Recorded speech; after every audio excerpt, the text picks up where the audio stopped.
Welcome to another episode of the Route 77 podcast. In today's episode, we tackle a topic that resonates with all of us: boundaries.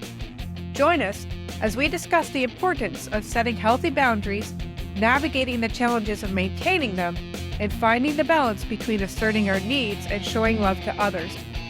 Get ready to gain valuable insights on personal growth, relationships, and faith, all through the lens of biblical teaching. Let's dive into this thought-provoking conversation on boundaries.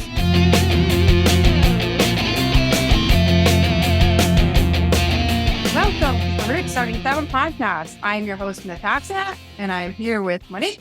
Hello. And David. Hello. And I wish, Monique, that you would just stay on your side of the couch because you're always coming across this. There's this center line line. here. There's Center this. line. We've got this center line here. You shall not pass. Stay on your side. Stay on your side. Stay over there. Yes. That would be good for the dog because he tends to Push those boundaries. Oh, he's such a boundary pusher. So the cats. They do the same thing. They know how to push my buttons. They really do. Yeah. Yes. Another episode. Animal. Are we talking about boundaries? I think we're talking about boundaries today. Boundaries are a good thing. Yeah. But you have to have proper boundaries. And a lot of people don't have proper boundaries. They keep all the good out and they let all the bad in. And it's just, it's so hard. It's so hard because a lot of us are people pleasers. We don't want to say no because we're afraid we're going to hurt people's feelings. And then we wonder why we're burned out.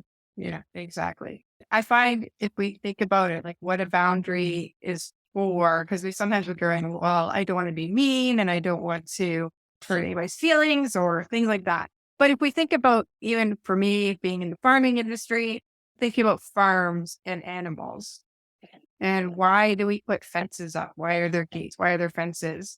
It's, to protect the animals from things that they could do themselves, and also protect them from things that can come in from the outside. Yeah. And keep them where they can be safe. Yep. Yeah. So no falling into a manure pit. And no wolves in the chicken house. Coyotes coming to get babies, and that is why we have these things. That's why banks have vaults. Got to protect the money. Keep it up behind locked gate. But you don't want to be so locked up though that you don't let anything in. No, exactly. No, you've got to be discerning. You got to know when to let the good in, and sometimes it happens where you've got friends who are constantly asking you, can you help me with this? Can you help me? Can you help me move? Can you help me do this? How about this? Can you give me this? And there's no reciprocal. So when you go to them and they say, oh, I'm busy right now. How about we try next week or something like that? And you said, like, well, why am I always the one that's helping you, but you never help me? This is another case of where boundaries is important. Yeah. And the thing is too, like it's whenever we're dealing with boundaries, it's so difficult because like you said, we can be people pleasers. And and for me, like I have a really hard time, for example, like saying no to where people ask me to do more work for my work or something. Like, can you do this day? And something came up, or there's somebody sick, or can you do this? And unless I have something specifically planned that I can't get out of, I'll do it. Because even if I'm exhausted, I will do it. Because for me, like growing up on the farm, like tiredness was never an excuse. Like if things still needed doing. Or just not wanting to do something was never a good enough excuse. So it's really hard for me unless I have like I have an appointment that I can't miss or something like. Otherwise, I'll rearrange everything I planned. To do the work. And again, that's not a bad thing if you do it once in a while. It's not common, and things happen, and people get sick and want to help out. But it's when it keeps going on, and they're just not saying no. It can really. Yes. Not being there before. I had a friend who every time she got into a tough spot, she always came asking me for money without fail. And I would not hear from her for weeks. And then all of a sudden out of the blue, she'd call me. Hey, what's up? I'm in a really good, can I borrow some money? It's like, when did I turn into a bank? I let it go for a little bit. And then one day I just went, you know what? This is going to stop. So I sat down and talked with her and told her that I cannot do that no more. I cannot be your bank. I struggle enough as it is myself. Yeah. And If you don't, that's an unhealthy boundary. Like you're setting up a boundary because it's an unhealthy expectation they have. Like it's not helping them. Nope, you're constantly just giving them money when they need it if they're not being responsible and making wise decisions. Then you're just feeding a feeding their constant unhealthy behavior. Yeah. Yeah. So this seems like something like Jesus has as a golden rule. Is treat others as you want to be treated yourself. Yeah. There needs to be a form of mutual respect between the two parties. Yep. And if you're only that whole scenario, there didn't seem like there was mutual respect between you and your friend there, Monique. No. So And the funny thing is, after I laid down that boundary, our relationship changed drastically. And I pretty much haven't heard from her in a few years now. I think she tried to contact me at one point in time, but I wasn't sure if it was her. And then I'm sitting there going, I don't know that I want to be in contact with you. She in and out of bad relationships and constantly moving around to this place or that place, trying to find that next best thing. So I just didn't feel that it was something I needed in my life, and I had to keep that boundary in place. Yeah. So it sounds like she was struggling to set her own boundaries. Yeah. And she had come a long way from when I first met her, but she stagnated and didn't continue growing. And I think that's where our relationship had to stop after that. Yep. Sad as it was. David, have you had a boundary story to share? I can think of one thing, but that I may have made a good friend of mine uncomfortable, and it was more like a physical boundary when we were in middle school, and I would probably blame games for it. Yes, I was a bit aggressive at the time to him, but he never said anything about it. Yeah. And reflecting on that, I see that I may have broken maybe some physical boundaries at that time, but he didn't really respond or react to that in any meaningful way. It's only years later that now I realize, that probably wasn't a good thing. I broke some kind of physical boundary with him. But And it's harder as a younger person, like a child or a teenager or stuff, to figure these things out too, because you don't necessarily know that there's people that are going to be different than you, or are going to be more comfortable with things that you're not comfortable with, or not comfortable with things that you're comfortable with. So some of these things are things you have to learn over time, and it can be from a negative experience. And unfortunately, like one of the ones that people bring up a lot now is forcing your child to hug or kiss someone, like a grandparent or an aunt and uncle or a family member that they don't know. Yeah. Just because they're a family member, and then being upset with the child when they don't feel comfortable doing that. Yeah. And when you actually think about it, like you're basically telling that they're basically saying you don't have a choice in this matter, whether you're comfortable or not. Even though we know the person and we're comfortable with them, but that child may not have seen that before. Yeah. And that's almost setting them up to say, that person was a stranger and I had to, maybe there's nothing wrong with other strangers. Or the fact that your uncomfortableness, it shouldn't matter. It shouldn't Or matter. it shouldn't be there. It's something negative. Yeah. And I do this I have several nieces and nephews, and one nephew in particular doesn't seem to be super physical, and that's okay. Yep. But I think he worried the last time I visited that I might be looking for a hug, but I just said, hey, I'll do a high five. I'm good with that. And so he gave me a high five, and then I left it at that. So I didn't want him to feel like, oh no, I gotta go do this, something that I'm not comfortable with, because I know, like, dealing with Taekwondo and the kid, like there's some kids that are more physical than others. I feel that's okay. Yeah. And it's also good to teach your child that boundaries are important.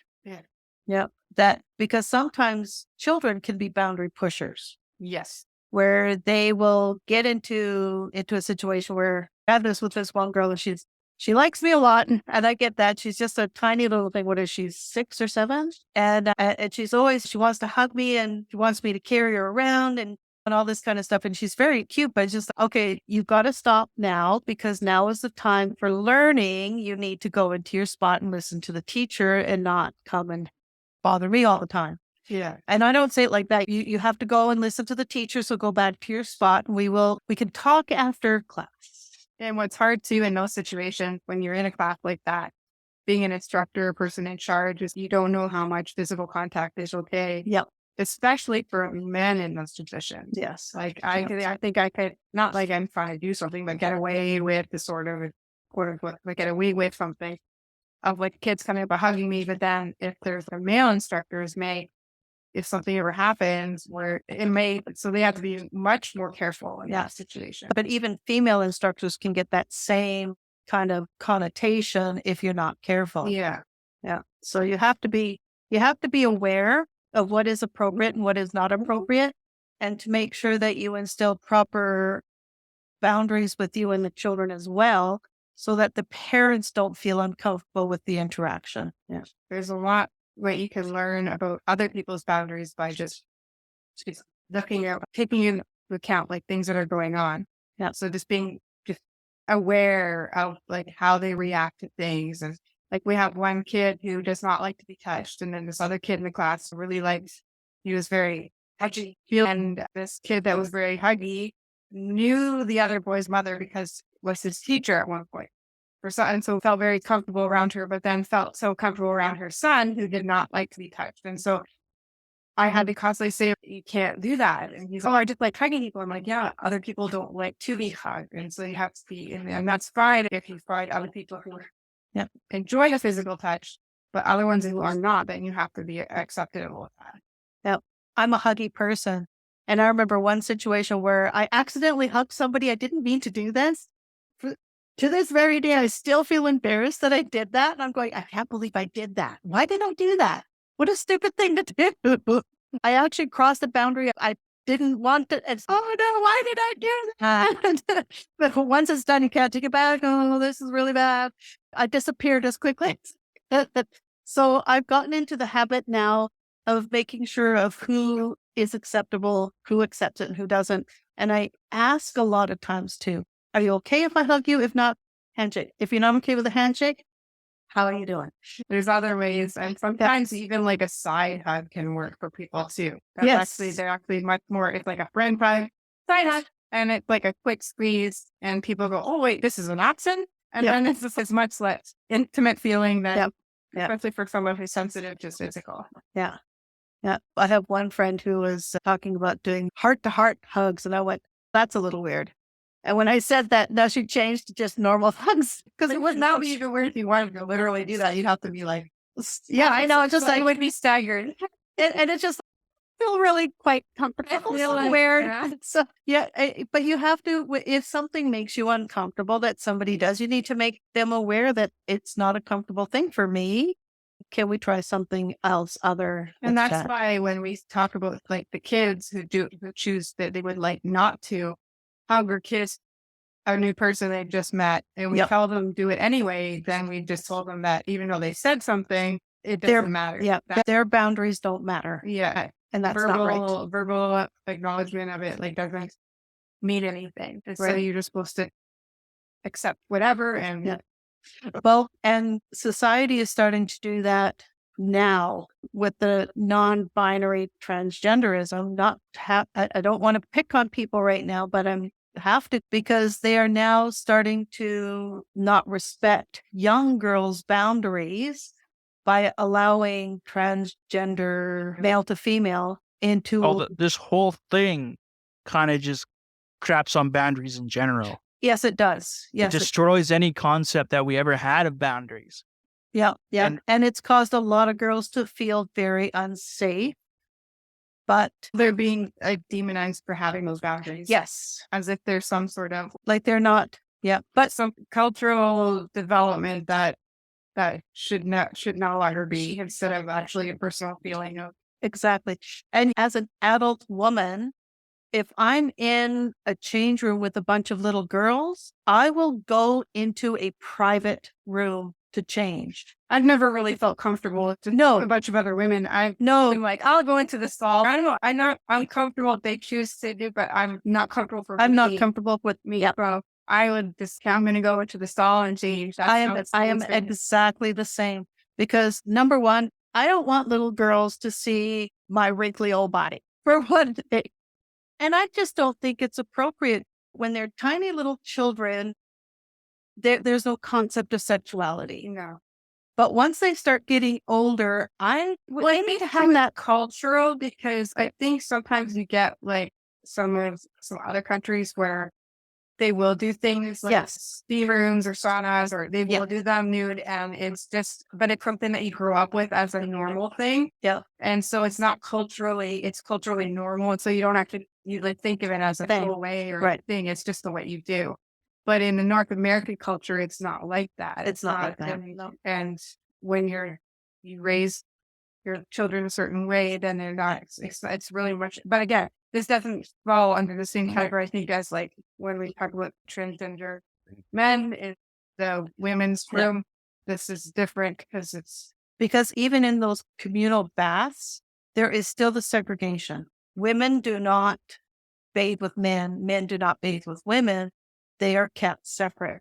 So I like some people, but I don't know if that's all changed. My ex had that problem when he was dating somebody from, I'll say, Sweden or something, and he went to visit her, and their entire family were gonna go in the sauna, and everything was showing. And he wasn't expecting to see grandma. He said he went and took the dog for a really long walk. Yep. So again, they had like cultural expectations there, cultural boundaries. Yeah. Yeah, but here in the West, in North America, it is different. But it feels like they're trying to force change on people who never grew up with that, and aren't comfortable with that. They're telling them that their boundaries are not important. Yeah, it's just culture getting cold-hearted. They no longer perceive or respect or have any mutual respect for anyone. Yeah, like the dog. Yes, the dog has no mutual respect for us right now. He's very boundary pushing at the moment. Yeah, he is an intact male who has been around a female who was in heat. He didn't have his way with her, but he is. I just want a woman. He gets very close and loving at this time, so he pushes those boundaries that are just like, no, I'm the alpha and in charge. Yes, and no, we are not. No, we're not female dogs. So go away. Go away. It's just It's just a little bit much here, Zeus. Just a little bit much. But so those are physical boundaries, and we can pretty much understand that. We know when somebody has violated our personal boundaries. We know when somebody has inappropriately done something that we know is wrong, whether it's a touch, whether it's a hug, whether it's groping. As anybody who works in the service industry, as a waitress or waiter, if you've ever been grabbed by somebody who thinks that they have the right to, you know what that's like. These are boundaries that we need to respect on other people. Don't grab, don't grope, don't do stuff like that unless you've got the person's permission and it's okay. But there are other boundaries too. There's the emotional, mental boundaries. Yeah. Well, like emotional, I would say, is a lot to do with having the right to feel the things that you feel. Yeah. It doesn't mean that you get to react in any way that you want. There's still, if I can't have a temper tantrum because I don't get spaghetti for dinner, even though Monique said she would make it. I don't. Oh, no. But I don't know about you. We had a Slurpee instead. Slurpee instead. All of a sudden, I'm no longer. And we still have leftovers, so spaghetti can go tomorrow. Yes. It depends. Let me see. What are time prepping like tomorrow? It's not like emotional, but emotional means that, okay, if it were that situation where I was expecting something and Monique was like, never mind, even though I said I do it, I forget, I don't care anymore. I don't know. She was being very rude. Like, I still have the right to feel hurt, but reaction is different thing. Yeah. I can still make it. You can still make it. I don't know. It sort of came off of my brain. I can make that. I'm trying. I should blow Slurpee. I'm not hungry, but if you want to eat, no, it's not happening. Sorry. Okay. I put my boundary down. It's too late in the day. It's too much work for today. I'm really sorry to disappoint you. I'm going to have to postpone it for another night. Yeah. Yes. But that's a better boundary setting than, you know what? I'll just go there. I don't care. I said I do it, but you know, I don't feel like it now, and you can starve. I don't know. But that is a good example, because you could have a temper tantrum and insist, and then me without boundaries could say, okay, fine, I'll go and make it. Yeah. So This there's is a what really, happens in an abusive relationship, Yes. not in our friendship relationship. This No. is just an example. this is just an example because that's not how we work. Yeah. We don't roll that way because When it's chances are I'm so slurpy. I don't really want to make spaghetti and I'm not hungry. I'm like, okay. and tell me you're not. I'm not hungry either. I am full of slurpy too. Yeah, it's a feel like, because with my ex, especially, like a lot of stuff, I was like, he would constantly make me feel guilty for feeling what I did, or when Yeah. I'd feel hurt or anything like that. He'd always turn it around to being my fault, and that I didn't really have a right to feel that way. Yeah. My ex was like that too. If he did something that was completely inappropriate, I don't know, phoning strange girls or chatting with strange girls about inappropriate things, and I'm like, you're married, you can't do stuff like that. It didn't matter. Yeah, and then I was always wrong. it was like, that's what happens. Like, you're always wrong, and that the feeling that you're hurt, that's your problem. Yeah. Like, And it wasn't really an affair. No. I always thought that. So, Yep. and I think when it comes to like mental boundaries, like you have the right to believe what you believe and to Yeah. think things. Yeah. And it's almost like you couldn't even. I remember this one girl, she was like 13 or 14, who escaped from North Korea. And one thing she said is that she actually thought that if she even thought something wrong about Kim Jong-un, then she would be in trouble. Oh, So that's how manipulative and controlling it was there, that she even thought the thought would be known, and she couldn't even think yep. anything negative about Kim Jong-un. Yep. So I'm going to mention some terms, and you're going to explain what they are. All right. Yes, you are, I'm good. because you're smarter than they. If I have the answers, I feel like Jeopardy or something. So ghosting. Do you know what ghosting is? Ghosting is essentially like you're having a full-on sort of relationship, and it might be sexual, it might be it might be friendship, it might be any sort of relationship, but it's a true, as far as you're concerned, it's a true relationship, and then the person just all of a sudden falls off the face of the planet and doesn't contact you for no apparent reason. Yeah. All of a sudden, it's disappeared. Yeah. Won't answer messages, Find them, for get a hold of them. Yeah. and they do it purposely. And they do it on purpose. Yeah. It's gaslighting. Gaslighting, it's basically rewriting history. It actually comes from a movie, for a black and white movie, from what I understand, where the husband would constantly change the gas in the lighting of the house, greater and lesser. And so the wife would say something like, "Isn't it like dimmer in here than normal?" And he'd be like, "No, I don't know what you're talking about." And then he put it back up to normal. And then she'd be like, "Isn't it brighter now?" And no, I don't even know what you're talking about. It's like the exact same thing. And basically trying to make her lose her mind. Yeah. It's crazy making. It's crazy making. Yep. And so basically, like, even though you speak a truth, they are able to manipulate around as if you were like just making, it's all in your head. Yeah. That's what it's gaslighting is, basically where you're in your mind, you don't understand what really happened. Like, you can't trust your eyes, you can't trust your ears, you can't trust anything on your memory, because it's all wrong. Yep. I remember that I would tell my ex this stuff, and he would say, "You never said that to me at all. You never said a thing to me about this. You're lying to me, and you must have just been saying it in your head." No, I'm pretty sure I was just like 5 minutes ago, I just right here in your face saying, no, you didn't say that. That's not what you said. You could have recorded evidence and it would still be wrong. Yeah. That one is a horrible one. And it's one that a lot of people. And I think another one to add, I guess was just really heading into the abuse part, but cognitive dissonance. Oh, okay. And that's where two things that can't be true at the same time are made to be seen as they're true. So it runs into the gaslighting. Yep.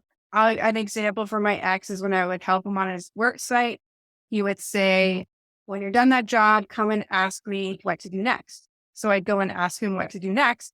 And then he would tell me, "Why are you asking me? You have a brain, use it." So you like literally had no right answer, because you were to ask him, but you were not to ask.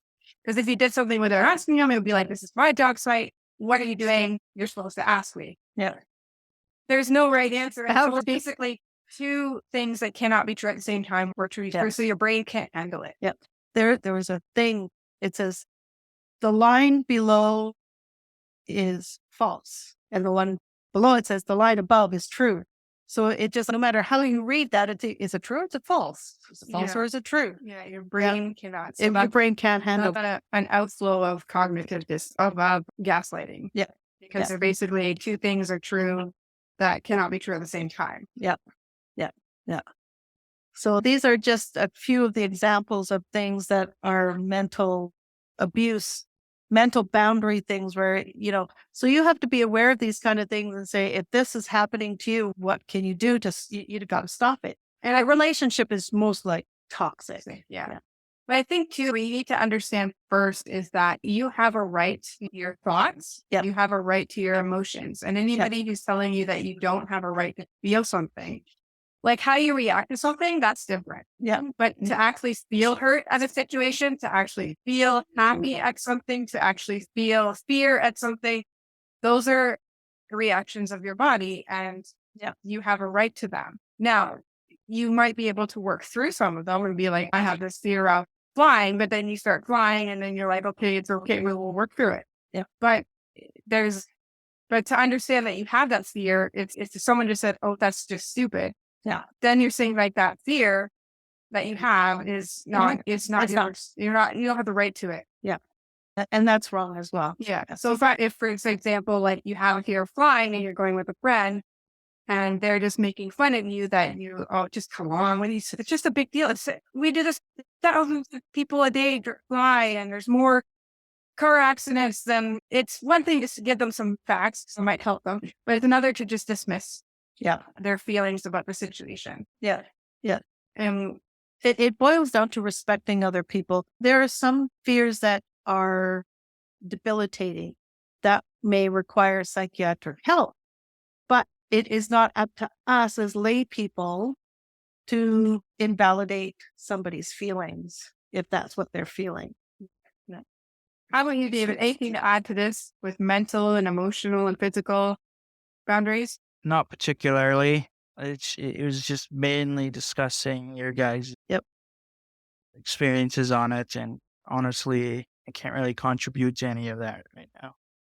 But David, like with dealing with the autism, which makes you said it makes it difficult to understand other people's emotions and things. Like, how does that affect you when you're trying to figure out boundaries? There's two scenarios that you're going to end up. You're going to either encounter people with boundaries where I don't want to be touched, or I don't want this and this, and then you're going to have people with autism who don't typically engage in any of those boundaries at all. So from my perspective, I'm not breaking or any boundaries because I'm not engaging in boundaries in general when I interact with people. Normally what happens is I wait till they engage me. I say hello, and then however they want to greet me, they'll initiate the greeting exchange. So there's not really a risk in where I am going to either offend or break any boundaries on their part because I'm allowing them to define their boundaries beforehand. This really started probably when I became mature, I guess, in a sense where my state of awareness or understanding matured to the point where I was able to comprehend other people's boundaries and what people dis and dislike. As a child, you don't have these. Your mind isn't fully developed, so you won't know any better in a sense, right? Given my middle school example previously about the physical boundary, I didn't know any better at the time, but normally, I guess my boundaries are just, I don't really want to engage in anything, really. I just want to sit back, listen, observe, and I guess learn or observe their boundaries, how they interact with other people. Or if there's no one else, again, like I said, you'd say hi, you get their attention, and then allow them a period of time to define their own boundaries. How do you define your boundaries? Pardon me? How do you define your boundaries? If people want to do something that you're not comfortable with, do you just hello, or? I've always been very direct. If I don't like something, and it depends on how well I know that person as well. If it's a person that I don't know very well, then I'll just be direct. I'll just say if they try to engage in something or ask me a question, I will say I'm not comfortable or that's not appropriate to ask me at this time. If you want to ask me that again in maybe a year when we spent more time together, that's fine. but I'm typically very direct. But they would have to engage it. I won't just come out and say my boundaries because it's none of their business unless they want to actually engage with me. That's another thing too, is that boundaries are something that you should only really know when you want to actually engage with that person meaningfully. Yeah, I get that, because we don't go around saying, "Hey, this is my boundary. Stay away. This is my boundary. Stay." Here's my pamphlet of my boundary to a random stranger walking down the street. Oof, I don't care. What do you want about that with us? Yeah. There's also, I think, too, we can talk about the time boundary. Time. Yep. And a lot of those tend to be our own personal boundaries too. Yeah. So time for me is the difficult one because, like I said, with growing up on the farm, you learn a certain work ethic, and it can be good and it can be not so good at times because you, like with the farm, it wasn't like my dad was like strapping us with a whip and making us do it. No, like you just understood that if you don't milk and feed the cows, like you as in the family or people working, then that it wouldn't get done and it needs to be done. So even if you're because the sick, cows would suffer. Yeah, the cows would suffer and your business and your livelihood would suffer.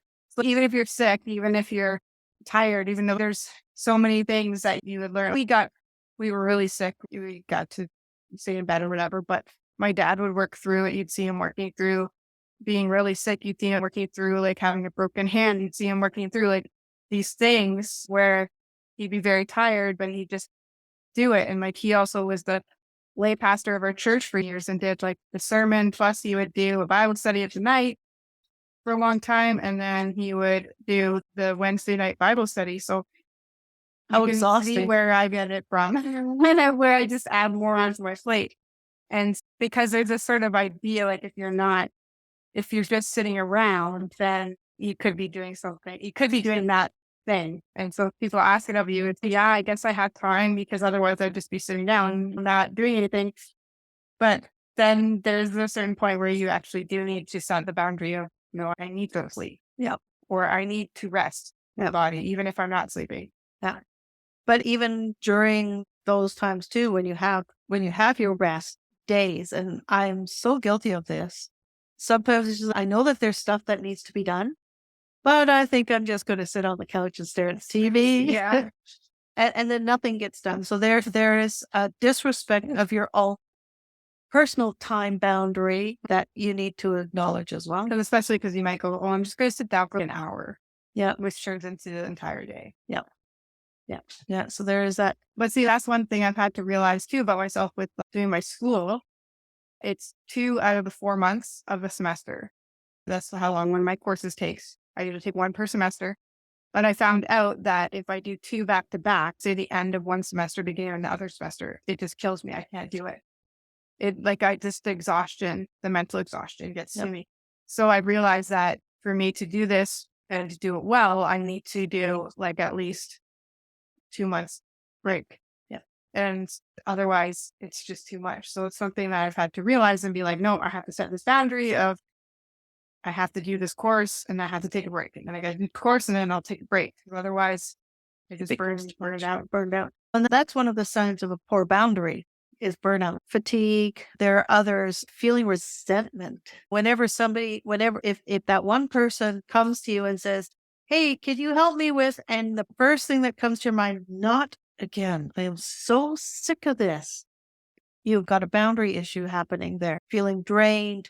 How hard is it for you to say no to something?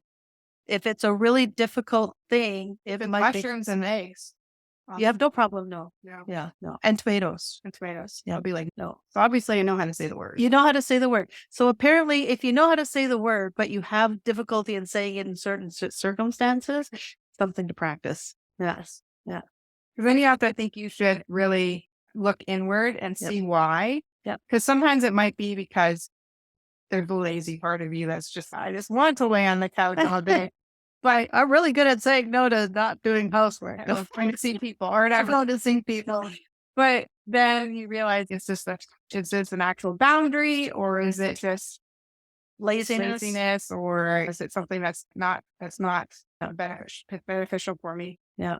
Yeah. So then you do need to be introspective where, okay, you just step back and go, is this a boundary issue or is this maybe a sin issue? Yeah. There's lots of sins that can be with internal. And You're listening to your gut instinct can be really beneficial in regards to some of this kind of stuff.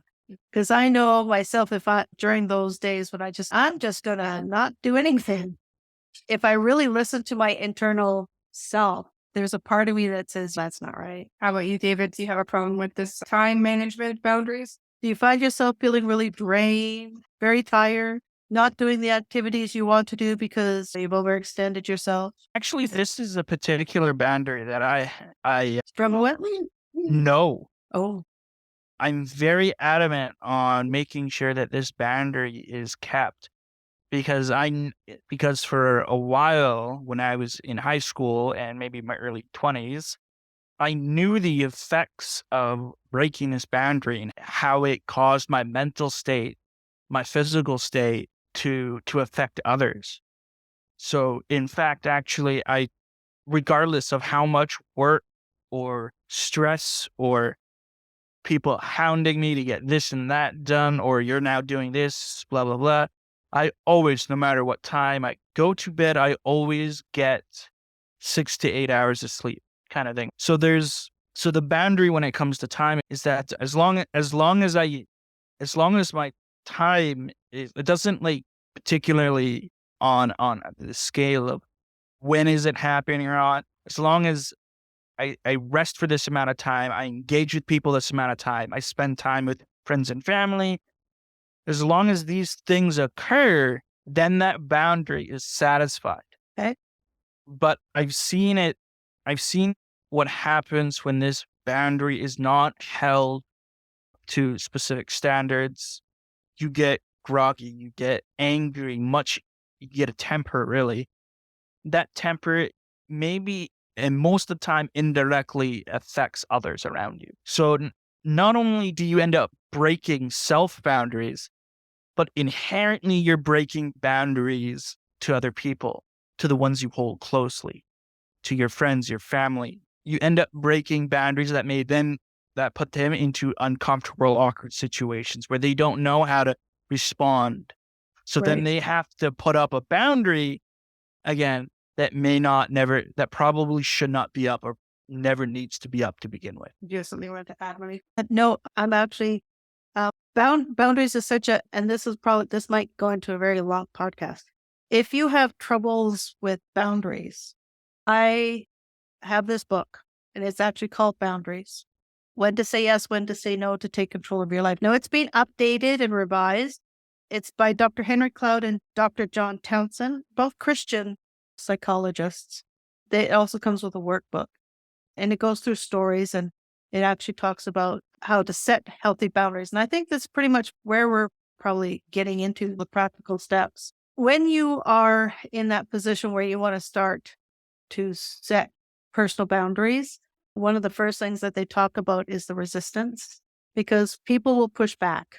And I noticed that when for a lot of reasons that I don't want to get into right now, I am picking up a second job, which has caused me to have to go to my initial job and tell them that I've got to adjust my time. And they push back pretty hard, not hard enough. They push back pretty hard. And I could feel my boundaries being tested. So this is one of those kind of instances. Yeah. When they say that the driving force behind boundaries has to be desire. So what your desire is to protect yourself, to protect your mental well-being, and to protect your physical well-being. So for myself with this kind of thing, I have conceded to give them a few months to see if the situation, how they want it to look, will work out, and then revisit it again in the new year. And there's a part of me that's like, how far do I want to take this? So that's where I'm having to reflect on right now. Yeah, because that's do that introspection where you figure out if these things are like needs of yours or necessities versus like sinful attitudes. Then yeah, there's that like actually having to speak those boundaries Yeah. in a loving yet firm way. Yeah. And those are and that's the people who don't respect those, like when you've actually complained about it, because there's a lot of, I very much do not do this. So I have a lot of subtlety about when I'm like, baby, I'm too subtle. And so people are like, so you can't really, some people can't get what you're trying to get across. Messages. Yeah. But if you've actually just laid it out and been like, I'm not comfortable with this, or, this is where I have to do this. Yep. Then those are the people you got to start being a little careful of, because if they're going to step all over it, then. Yeah. You have to be clear about where your boundaries are. And you will have what they call boundary crashers, or people who will toe the line, who will push your boundaries. And you've got to be very clear. You have to be assertive. You don't need to be aggressive. You need to be assertive and saying, no, this is where it ends. I feel comfortable with what we agreed this, or this is and it's difficult to say some of these things. But it's important for it's very for everybody. Yep. And you're not going to get it right the first time. No. And it may take a lot of practice. And if you have somebody who you can practice or work through it with, that might be helpful. That might be helpful to teach. You need to be firm on it where you don't move. Yes. And the thing is, once people get that, like they understand that's who you are, and when you say something, you mean it. Yeah. Then the pushing of those boundaries tends to go away. Yeah. Because they understand that but if you're a person who's no, and they're maybe. Yeah. Okay. If you hum and haw, and I'm a really bad hum and haw. Me too. I hate that about myself. And I'll fix that. Or maybe I think I need to go back to my book. Yeah, I need to go back to my book. You got to make that spaghetti when you said you're going to. Come on. Yeah, that was 2 hours ago. We're too late now. You have to also be aware that if you are starting the journey on trying to set boundaries, you are going to find your own internal conflicts about this, because that'll almost be worse than the people that you're dealing with. Well, because they actually might be on it sincere and just being like, are you sure you can't help? Or whatever. And then it's like that multiple choice question where you were like, it's A. Is it really A? Is it B or C? Or all the above? I don't, maybe. And so then you get waffly, and then you waffle. Yeah. I actually like syrup on my waffles, but you also have to realize too that if you're a Christian person, Satan is going to do everything he can to keep you in unhealthy position and unhealthy places where you are ineffective for God. So he is going to throw guilt at you.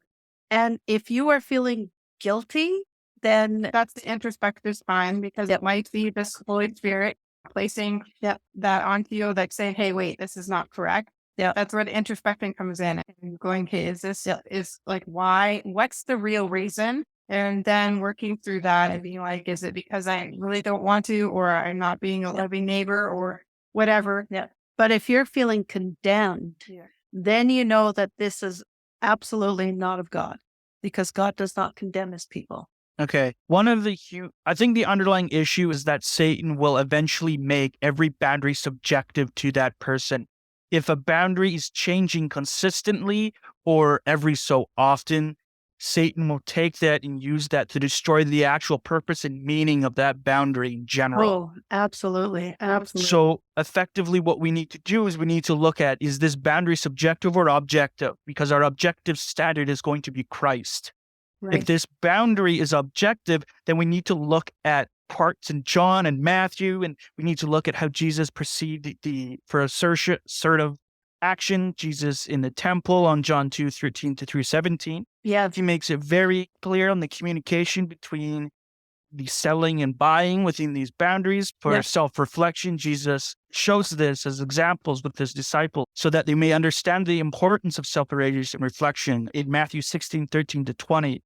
He also does this with consistency in John 8:1 to 11, where Jesus upholds the principles of not condemning others and demonstrating unwavering commitment to not only his teachings, but also his moral boundaries. Yep. So it's very, I think, if we have to take something from this podcast, is that we need to understand that Satan will target us and he will make everything subjective, so that, I guess this fits into gaslighting as well. He will try to manipulate us into thinking true and a false can be true. Both things can be true at the same time, Yeah. making it so subjective that any meaningful influence out of that boundary is now lost. Yeah. Yeah. And I see this happening in the modern era as the hearts of our people in the South and in Europe are becoming more and more cold. Yeah. So Yeah. I think it's very important that when we look at boundaries, we look at them from an objective standard, and that is Christ. Like he set his boundaries. There's times when he needed to be away from people. Yep. And he said, and even like when they tried to keep the children from him or Martha and Mary, and when he says, I'm here for a time, but Yeah. there'll be time for that.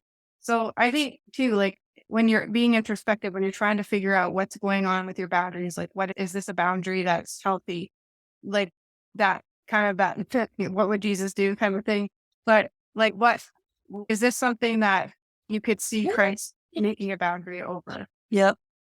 If why or why not? And then try to because there is like a necessity to understand your actions and to understand because there is going to be your sinful nature versus the nature of Christ within you. Yeah. And so you need to like that's why we need to get into the Word and get into reading your Bible and understanding God and understanding who Christ was and what the Holy Spirit is doing within you to be able to really understand your boundaries and see what are healthy boundaries, what are not healthy boundaries, and how do I do this in love? Yeah. And a lot of times, if you're in a situation where trying to set up a boundary instills a whole lot of fear in you, you need to really take an evaluation of the relationship that is causing that sense of fear. And you may need to request help from a counselor or something in order to figure out, why am I afraid to set a boundary with this person? What is causing me to feel this?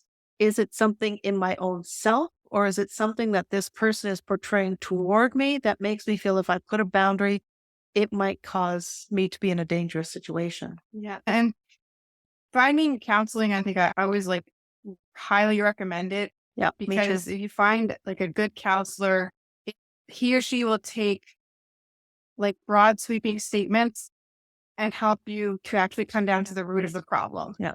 And you could say something like, I wish I was never born.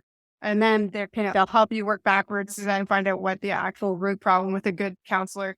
And then you can actually come to understand, again, the relationships that you're in, the boundaries that you can or cannot set, and what is healthy and not. Because the counselor provides an objective party that helps to look at things that it's not a person you're close to, so feel that's different too. Even when you're like, it's good to have friends to talk to. Yeah, I totally recommend that. But sometimes when they're in a situation where you just need somebody to help you through something that can look at it objectively, that's definitely a way to go. Yep. Having that person who has no involvement in your life, who can see objectively about what's going on and can help you understand your thoughts and your feelings better. Because this life is a crazy life. It's confusing, it's hard, it's difficult, and we have so many things coming at us from so many different places that it's hard to decipher and it's hard to pick apart. And there's nothing really new under the sun. There's always new ways of doing things that's coming forward, especially with technology and everything.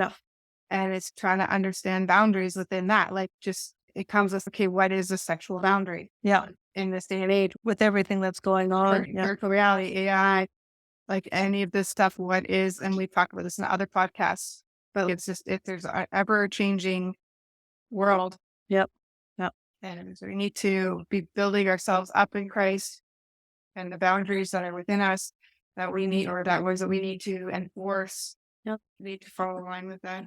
Yep. And it's always good to go back and revisit your boundaries to see if any of them need to be adjusted, or if you need to add new ones, or if old ones are just not necessary or needed, or that it's always good to keep track of your own personal growth, because you don't want to stay a little child.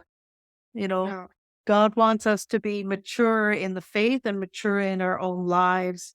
And he's constantly working to help us to grow and to, and if Christ walked and had boundaries, then that means that we should too.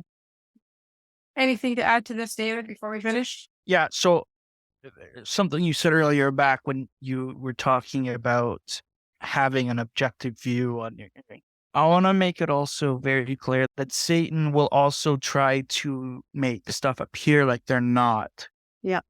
You can always turn to Christ in the Bible because Yeah. Christ's life is the ultimate definition or defining moment of what our boundaries and our standards to those boundaries and how we should apply them, how we should build them up, how should we adjust and advance them. Like you mentioned earlier, revisiting our boundaries and being able to adjust them based on our circumstance. Luke 4:42 to 44 is when Jesus leaves a successful ministry in Capernaum. I can't pronounce that. But this demonstrates this exemplifies the idea of revisiting and adjusting boundaries. Yep. So I think it's very important that that even though you're doubting the boundaries or someone's trying to break them down, even if it's indirect, that you have some assertion in where the foundational boundary that you have is. Yep. And so that if you begin doubting a boundary, you can fall back on that foundational boundary, which is Christ. I absolutely love this subject. It's one of my favorites. So you can always tell your any messages that you want to send us to Monique for boundary issues. Yep. You can find us on Facebook, Instagram, and Twitter or X. I never know when we should actually officially It's things over it. So It's X on my phone now. So X. Or email us at route77ministries@gmail.com. That's ROUTE 77ministries@gmail.com. And yeah, we'll see you all here next time. yep. Bye for now. Bye-bye.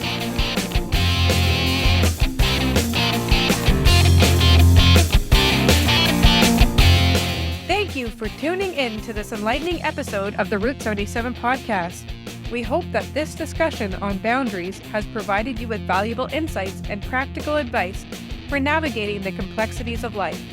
Remember, setting healthy boundaries is not just about self-preservation, but also about honoring God's design for us as His children.